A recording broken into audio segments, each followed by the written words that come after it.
Hello students, welcome to Jarvis campus. हमने हमारी last video में देखा था कि कैसे 19th सेंचुरी में प्रिंट मीडिया में काफ़ी सारे चेंजेस आए थे।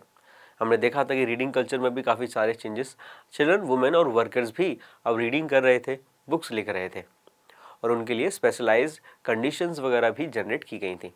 आज हम पढ़ने वाले हैं कि 19th सेंचुरी में प्रिंट मीडिया में और कौन कौन से चेंजेस हुए थे। 19th सेंचुरी में प्रिंटिंग प्रेस में एक बहुत बड़ा इनोवेशन हुआ। रिचर्ड एम हुई, इन्होंने प्रिंटिंग प्रेस में एक बहुत बड़ा रेवोल्यूशन किया था। ये न्यूयॉर्क में रहने वाले थे। इन्होंने बनाया पावर ड्राइवन सिलेंड्रिकल प्रेस। ये प्रिंटिंग मीडिया का एक अपग्रेडेड वर्जन था। इस पावर ड्राइवन सिलेंड्रिकल प्रेस से जो प्रिंट की स्पीड थी वो काफ़ी ज़्यादा बढ़ गई।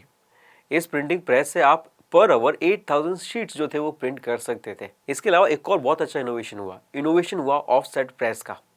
इस प्रेस में पहले हम सिर्फ ब्लैक एंड व्हाइट में प्रिंट कर सकते थे, मगर ऑफसेट प्रेस में आप 6 कलर्स के अंदर प्रिंट कर सकते थे, या प्रिंट मीडिया में ये 6 कलर्स इन्वॉल्व हो सकते थे।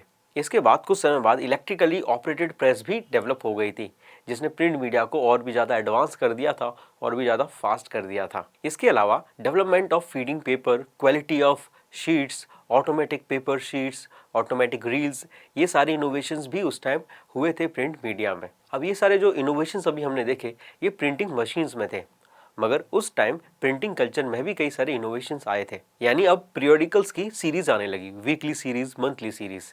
जैसे अभी हम सीरीज देखते हैं ना, एक सीरीज का पार्ट बनाया, फिर पार्ट 2 आया, पार्ट 3 आया, वैसी पीरियोडिकल्स की भी सीरीज आ रही थी, वीकली और मंथली, जिसकी वजह से एक new way of writing start हो गई थी 19th सेंचुरी में। इसके अलावा चिप सिटिंग सीरीज भी उस टाइम रिलीज हुई थी, यानी ये सस्ती बुक्स थी और ये छोटे छोटे सीरीज में आती थी। इसके अलावा उस समय डस्ट कवर भी स्टार्ट हो गया था। डस्ट कवर क्या होता है, तो जिसके अंदर आप बुक्स रखते हो, इसको आप मॉडिफाई कर सकते हो और अपनी बुक को एक अलग लुक दे सकते हो, एक अलग पहचान दे सकते थे। अब 1930 में ग्रेट डिप्रेशन आया, जिसकी वजह से जो इकोनॉमी थी वो वापस डाउन होगी। हमने पहले ही पढ़ रखा है।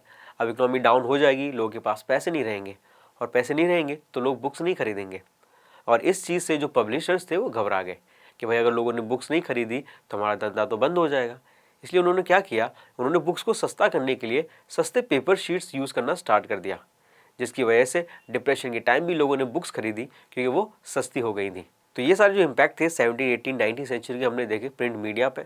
हमने देखे कि इनोवेशन कौन कौन से हुए थे 19th सेंचुरी में। अब ये सारी बात होगी यूरोप की, या यूरोप के पर्सपेक्टिव से। नेक्स्ट वीडियो में हम प्रिंट मीडिया में क्या चेंजेस आए और क्या इनोवेशन हुआ ये हम देखेंगे, मगर इंडिया के पर्सपेक्टिव से। Thank you.